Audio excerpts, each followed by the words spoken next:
그래서 이제 우리가 이제 정부 형태와 개헌론, 요 문제까지 이제 지금 보는 건데, 그런데 앞서 얘기한 것처럼 이제 의원 내각제는 이제 정치권에서 사실상 원래 선호하는 정부 형태라고 보여지고, 하나의 이제 차선책으로 정치권에서 내세웠던 것이 분권형 대통령제인데, 이 분권형 대통령제는 정말 절대로 택해서는 안 되는 정부 형태가 아닌가 개인적으로 생각하고요. 그다음에 이제 사실 그 개인적으로는 우리나라의 그런 그 정치의 어떤 그 역사, 우리 국민들의 어떤 그 경험 뭐 이런 거 여러 가지 고려해 봤을 때는 대통령 중심제를 그대로 가는 게 더 낫지 않겠냐 이런 생각을 좀 하는 거죠. 물론 이제 대통령 중심제를 또 지지하는 그 그룹이 있고, 그 왜 대통령 중심제냐 하면은 그 우리나라, 그러니까 대한민국이 건국된 이후에 익숙한 정부 형태라는 거죠. 어쨌든 약간의 뭐 변형이 있긴 했지만 그래도 대체로 대한민국이 대통령 중심제 형태로 운영되어 왔기 때문에 국민들이 익숙한 그런 정부 형태고, 그 다음에 이제 그러니까 상대적으로 이제 선택을 했을 때 리스크가 적다. 선택이 무슨 말이냐? 지금 이제 대통령 중심제인데, 그러니까 그 선택은 뭐냐면 조금 더 이제 대통령 중심제의 원형, 즉 미국형으로 원형에 가깝게 가져간다는 거죠. 그럴 때 이제 중요한 게 4년 1회 연임 이런 식으로 이제 헌법을 개정하는 게 어떠냐? 이제 이런 의견이 또 정치권에 있습니다. 그래서 어느 쪽으로 갈 것이냐 해가지고 그래서 지금 현재는 5년 단임인데 이제 이거를 임기 4년으로 하고 한 번 더 연임할 수 있게 하는 이런 식으로 헌법을 개정하는 게 어떻겠냐 하는 거죠. 그러면 이제 5년 단임은 현재의 기존의 형태인 5년 단임은 왜 그 나쁜 거냐? 5년 단임제는 여러분 나름대로 그동안 구체개헌 이후에 대한민국의 민주화에 아주 중요한 그런 영향을 끼쳤다고 생각을 합니다. 그 근거가 뭐냐 하면은 자 5년 단임제로 한 것이 이제 제6공화국 헌법, 그러니까 1987년 헌법 이 체제에서 처음으로 당선된 대통령이 노태우 대통령이죠. 노태우 대통령은 직전 대통령인 전두환 대통령과 함께 그 쿠데타 신군부의 핵심 인물로서 이제 쿠데타를 일으켜가지고 쿠데타에 기반해서 이제 정권을 창출하고 그리고 이제 그것이 이제 후계자였던 전두환 대통령에서 후계자였던 노태우 대통령이 넘어온 거란 말이에요. 선거를 물론 했지만 선거를 하면서 그래서 이제 그 군인이었잖아요. 이제 어쨌든 군인 출신이었는데 그리고 나서 5년 뒤에 당선된 대통령이 누굽니까? 군에서 그다음에 이제 민간으로 문민정부라고 그랬죠. 그래서 민간으로 그 김영삼 대통령이 되면서 같은 당. 그 전에 이제 3당 합당이라는 게 있었어요. 그래가지고 뭐냐면은 이제 그 기존에 이제 민정당에다가 그다음에 이제 김영삼 대표가 당수로 있는 그러한 그 당, 그다음에 이제 김종필 총재가 당으로 있는 공화당 뭐 하여튼 뭐 이렇게 뭐 민주당 뭐 해가지고 그리고 이제 김대중 대표가 당수로 있는 그 당은 이때 그 4당 연합을 논의하다가 이제 거기서 빠지고, 그러니까 김대중 대표가 이끌던 당은 그 연합에서 빠지고 3당 연합을 했어요. 노태우 정부 때. 그래가지고 이제 김종필 대표, 김영삼 대표가 이끄는 당이 기존의 여당인 민정당, 전두환, 노태우 이 대통령들이 중심이 된 이 그 어떤 군부, 신군부의 어떤 저기 기반한 이런 저기 그 정당이 민정당이 두 당과 합당해서 3당 연합이 이루어졌습니다. 그 당시에 3당 연합을 한 당시에 많은 그 정치인 또 언론들이 정치 야합이다 이렇게 비판을 했는데 그 당시에 물론 난 그냥 대학원생이었지만 그때 내 친구한테 얘기를 했어요. 아니 현실적으로 이런 3당 연합을 안 하고 과연 권력이 민간으로 넘어오겠냐 이제 이런 말하자면 이제 그런 취지로 얘기를 한 거죠. 그런 얘기를 했었는데, 그러니까 현실적으로는 이런 것이 좀 더 현실적인 방법이 아니냐, 이제 이런 얘기를 한 거죠. 왜 그러냐면, 전두환 대통령에서 노태우 대통령으로 넘어갈 때, 권력을 어쩔 수 없이, 그 전두환 대통령은 7년 단임이었는데, 어쨌든 이제 단임제니까 임기 끝나면 넘겨줘야 되잖아요.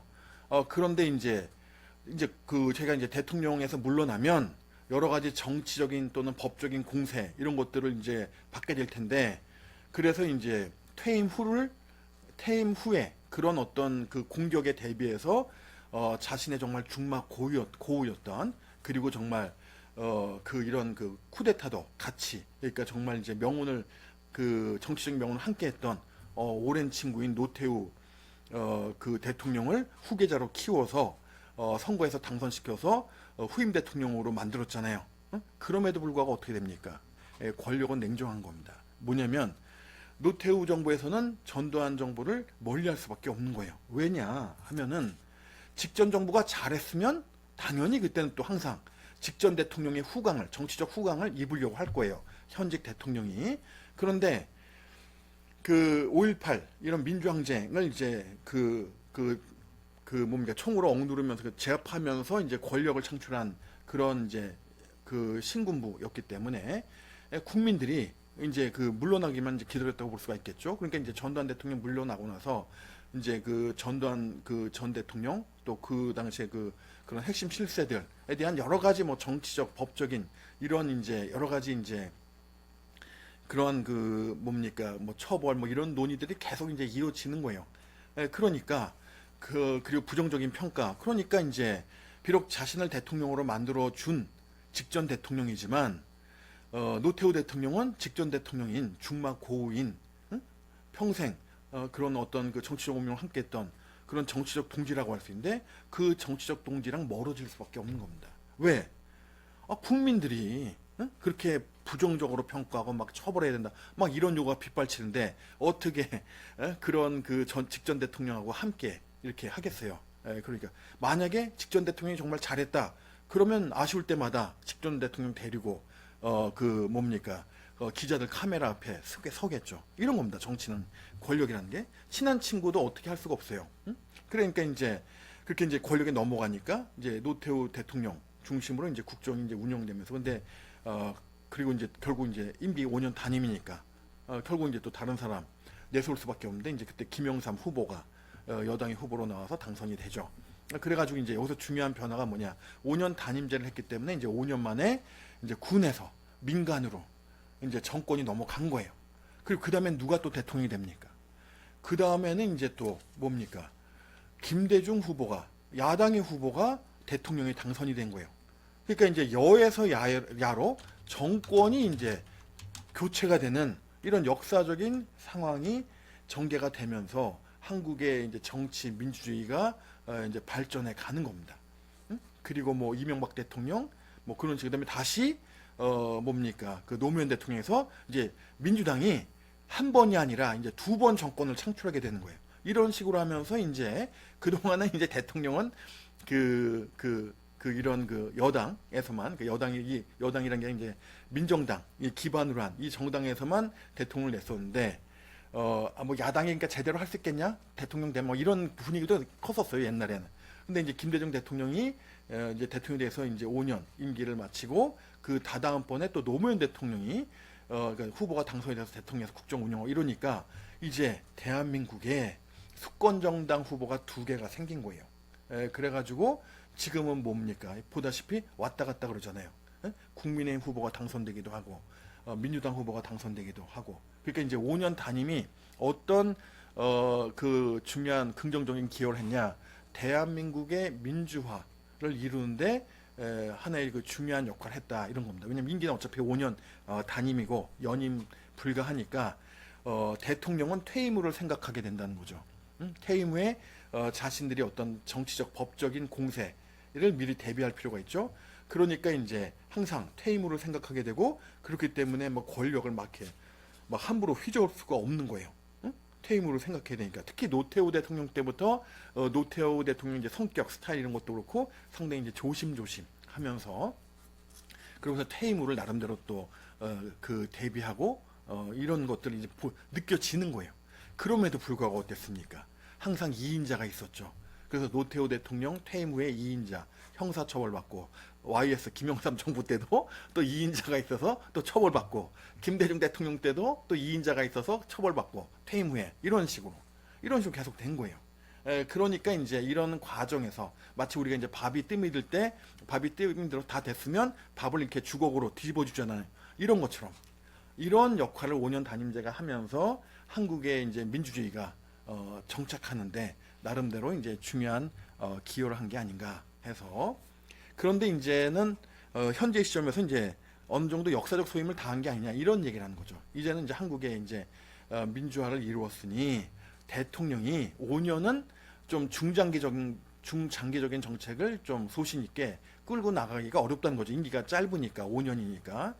그러니까 이제 미국처럼 4년 그리고 한 번 더 할 수 있게 이렇게 해서 만약에 이제 연임되면 8년이니까 그럼 8년 정도면은 좀 대통령이 재선에 성공하면 자기 스타일대로 쭉 끌고 가서 나름대로 뭔가 하여튼 뭘 해볼 수 있지 않냐 중장기적인.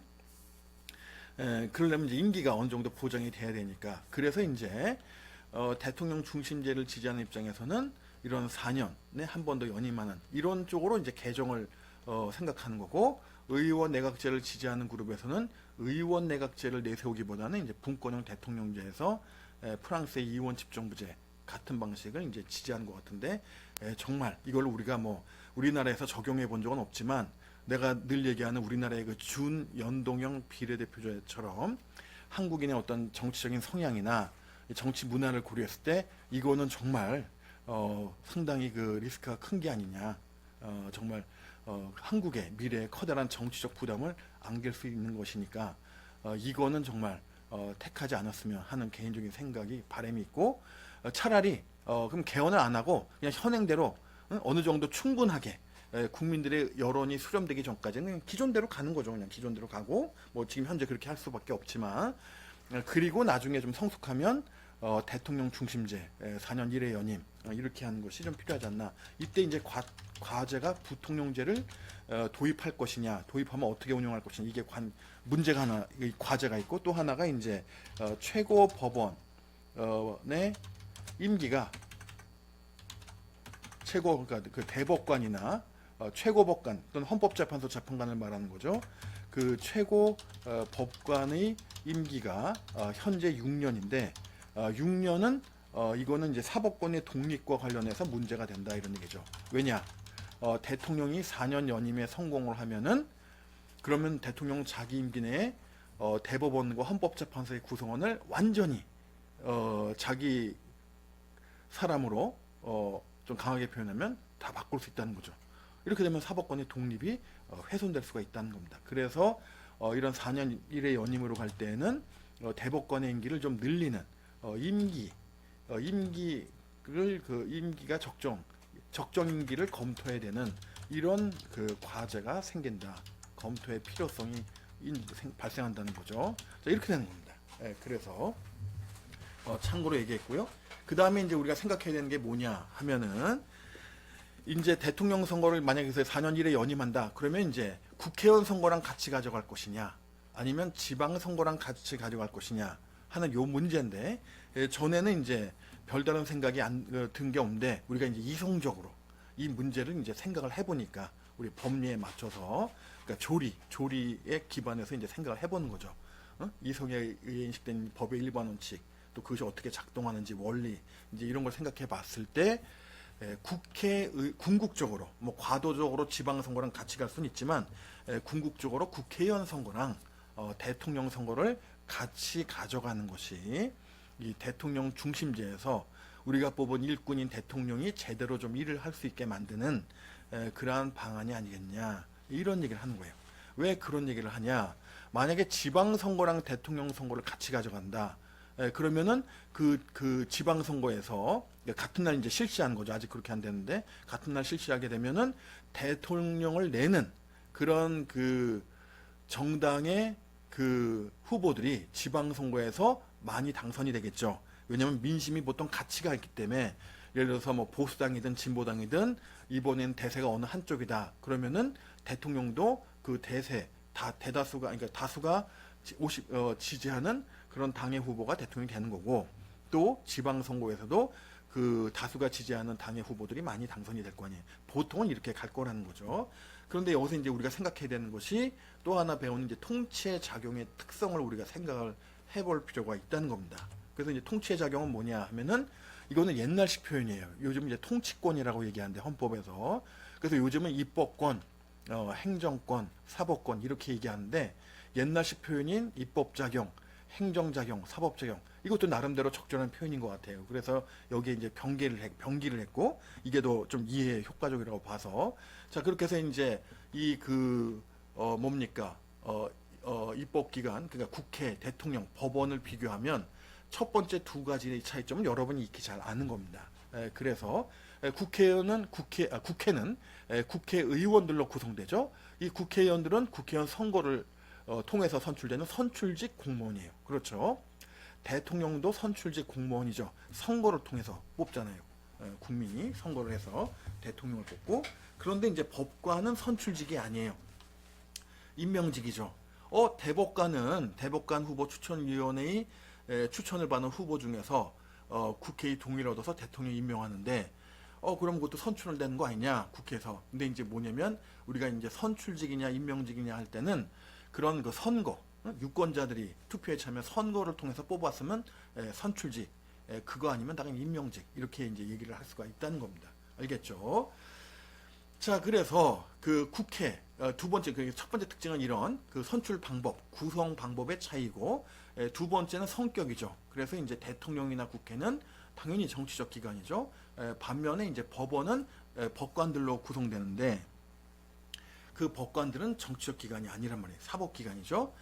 법을 해석하고 적용하는 그러한 기관이란 말이에요. 그래서 이제 사건이 소송이 법원에 접수가 되면 그러면 이제 법관들이 그 사건을 이제 법을 관련되는 법률을 해석하고 적용해서 판결을 내리는 거니까 이거는 분명히 사법기관 성격이 완전히 다르죠. 자, 두 번째까지는 여러분 쉽게 아는 거예요. 근데 세 번째도 이게 객관적인 얘기입니다. 이게 내 주관적인 얘기가 아니고. 근데 이제 요런 얘기를 이제 하는지는 잘 모르겠어요. 근데 이게 뭐냐 하면은 기본적으로 입법권이나 사법권 행사 예외가 있지만 공개적으로 하는 게 원칙이에요. 그래서 여러분 가면은 국회 본회의장 가면은 국회의원들이 무슨 얘기 하는지 그런 거 다 우리가 볼 수 있잖아요. 원칙적으로 법원의 판결도 재판 과정, 선고 이거 다 공개하게 돼 있죠. 그래서 재판 과정을 예외적으로 비공개로 하더라도 판결의 선고는 반드시 공개를 하도록 그렇게 하고 있잖아요. 그래서 그러한 것들. 그런데 이제 행정작용은 어느 나라든 비공개란 말이에요. 비공개. 공개하지 않는 게 원칙이에요. 그래서 근데 이제 무슨 문제가 있냐면은 이런 거죠. 예를 들어서 한국이 외국과 중요한 조약을 갖다가 이제 체결하려고 외교부가 나서서 교섭을 하는 거예요. 그럼 이제 교섭하는데 시간이 걸릴 거 아니에요. 그 과정에서 이제 여러 가지 쟁점들에 대해서 이제 합의를 도출하기 위해서 교섭을 하는데 이제 이것이 이제 부분 이제 언론을 통해서라든가 이렇게 직간접적으로 이제 또 뭡니까 노출이 되죠. 노출이 되는데 그 세부적인 내용이라든가 협의 과정은 우리가 알 수가 없죠. 근데 이게 이제 중요한 조약이란 말이에요. 그럼 중요한 조약이면 당연히 국민들에게도 중대한 관심사가 되는 거죠. 그런데 이제 그 교섭 과정이 비공개로 이루어지니까 알 수가 없는 거예요. 이때 중요한 역할을 하는 것이 바로 뭐냐? 국회라는 겁니다. 국회가 국무총리나 국무위원, 정보위원을 국회로 출석시켜서 국회의원들의 질의에 답변을 요구하는 거예요. 그게 바로 이제 국무총리 등의 국회 출석 답변 요구권이죠. 그래서 이제 국회에서 출석을 요구하고 답변을 요구하는 거예요. 그러면 해당 그 국무총리 등이 출석해가지고 질의에 답변을 하는 거죠. 그럼 예를 들어서 조약 교섭에 대해서 궁금해한다. 그러면은 이제 뭡니까? 외교부 장관 부르는 거예요. 국회로. 그래가지고 이제 한간에 떠도는 이런저런 얘기들에 대해서 질의를 하는 거죠. 언론이라든가 뭐 기타. 그래가지고 이제 그 질의를 하면 거기에 대해서 이제 외교부 장관이 답변을 하겠죠. 그러면 그런 질의응답 과정을 통해서 비공개로 진행이 되는 그런 그 조약의 교섭 과정이 부분적으로 드러나는 거예요. 그런 것이 언론을 통해서 보도가 되고 인터넷을 통해서 사람들의 이제 입에서 회자가 되겠죠. 그러면서 이제 그런 그 조약의 교섭 과정과 또 그 부분적인 내용의 부분적인 내용들이 그 국민들에게 알려지는 겁니다. 이런 과정을 통해서 국민들의 알 권리를 비롯한 정보에 대한 접근권이 어느 정도 충족이 된다는 거예요. 그리고 그것이 외교부로서도 나쁘지가 않은 거예요. 왜냐하면 국민들의 어떤 민심의 방향을 잘 모르고 그 엉뚱한 잘못된 방향으로 갔다가 나중에 교섭 끝나면 그때는 이제 조약안이 공개가 되고 될 텐데 그때 가서 날벼락 맞을 수가 있기 때문에 이렇게 이제 중간중간 필요하다고 하면은 뭐 정부에서도 이렇게 여러 가지 방법을 통해서 또 외부에 조금 부분적으로 이제 여론 이런 향방 이런 걸 이제 알기 위해서도 또 노출시키는 것도 있고 하여튼 그러니까 그래서 이제 뭐냐면은 이게 소통을 한다는 거죠. 응? 뭐 외교부, 정부, 외교부를 포함한 정부, 국회, 그다음에 이제 국민들이 이렇게 이제 국회의 그 국무총리 등의 출석 답변 요구권 행사를 통해서 이게 이제 서로 소통을 하는 거예요. 그러면서 이제 정부도 여론이 어떻게 반응하는지를 이제 살필 수가 있고 보다 더 국민들이 원하는 방향으로 좀 더 그 교섭을 또 강화할 수도 있고 이런 식으로 해서 결국 이제 궁극적으로 이제 국가와 국민의 미래를 위해서 좀 더 바람직한 이런 방향으로 가는데 나름대로 이제 중요한 역할을 할 수가 있다는 겁니다. 그렇죠?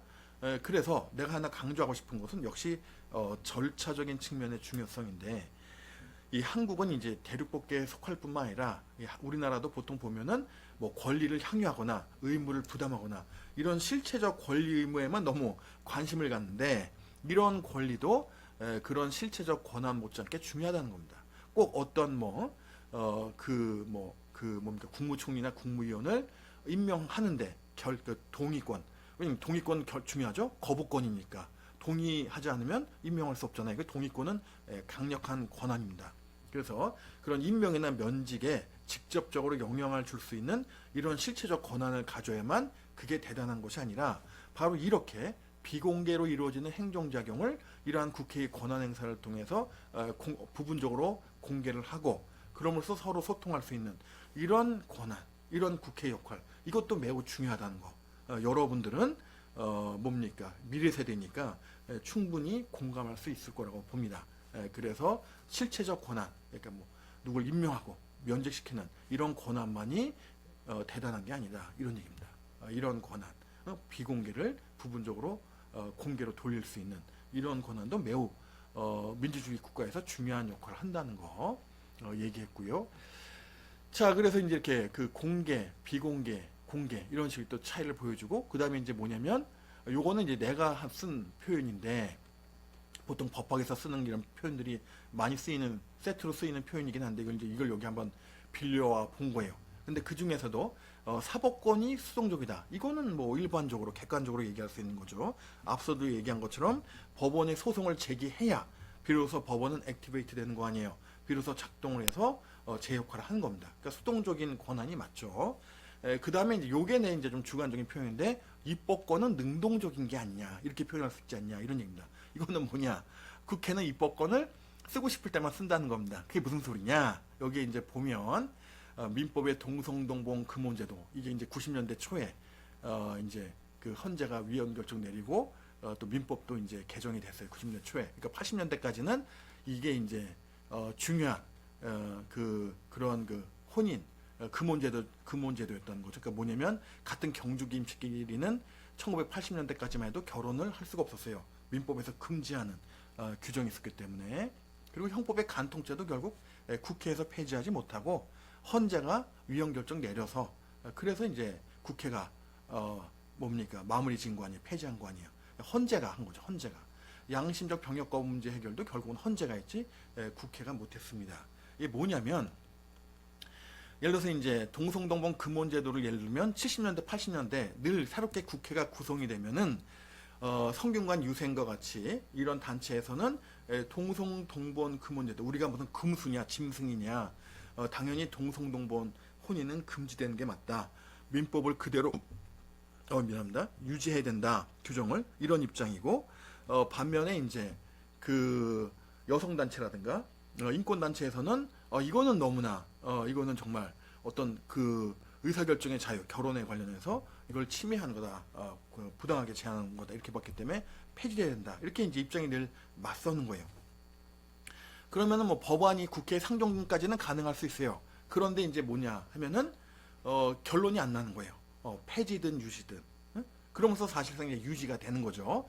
내가 전에 얘기했죠. 수염의 비유, 찬성 반대. 예? 그런데 이제 찬성도 아니고 반대도 아니다. 국회에서. 그러면 이제 계속 그대로 유지가 되는 거예요. 법안은 살아있어요. 언제까지? 그 국회 임기가 지속되는 동안. 그리고 언제 그 법안은 폐기돼요. 비로소 그 국회 임기가 끝난과 동시에 법안은 폐기되는 거예요. 그럼 또 새롭게 국회가 구성될 거 아니에요. 그럼 거기서 또 상정이 돼요. 논의가 되거나. 그럼 또 뭐 상정까지는 가능해요. 결국 또 임기 끝날 때까지 4년 내내 논의마다 끝나는 거예요. 결국 폐기되는 거예요. 그런 식으로 해서 동성동본 제도가 이제 80년대까지 이어지다가 이제 헌재가 결국 나섰죠. 그래서 이제 위헌 결정 내리면서 결국 이제 민법이 개정이 된 거죠. 그래서 지금은 여러분 알다시피 그때 90년대 초 민법 개정된 이후로는 이제 동성동본은 이제 결혼할 수 있고 8촌까지만 결혼을 못하는 이런 방식으로 이제 운영이 된 겁니다.